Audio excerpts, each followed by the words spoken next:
Okay, so my exercise for the shoulder aspect of the rehab library is a 90-90 shoulder elbow kneeling med ball toss against a trampoline. So this exercise we typically use for our quarterbacks. Typically, quarterbacks who are receiving a high volume of throws and lots of overhead motion. And this can be used for just about any sort of overhead athlete that's experiencing shoulder tendonitis or any type of shoulder overuse injury. I'll get to the video in just a second, and then after that, I'll get into indications, exercise prescriptions, progressions, regressions, and then when to discontinue this exercise.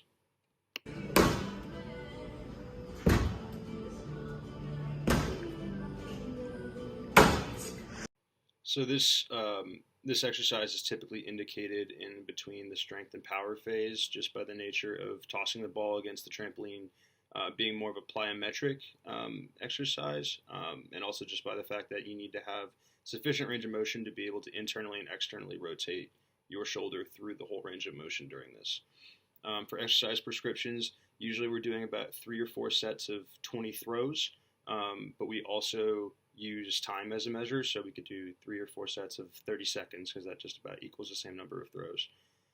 In terms of how to progress this exercise, besides actually hitting the trampoline, unlike my lovely assistant Kyle, who is the level 1 at Penn State, you could also increase your distance from the trampoline in order to have to throw it harder to make it, or you could use a heavier ball.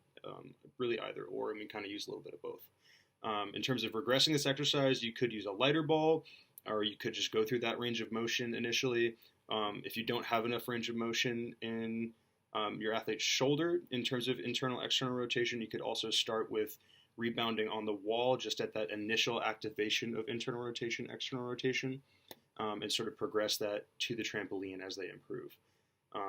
In terms of discontinuing this exercise or progressing it, you kind of progress as they tolerate it. And usually we're discontinuing this exercise when we've progressed it long enough using heavier balls and increasing that distance from the trampoline to where the athlete's able to complete this exercise, with no difficulty and no pain.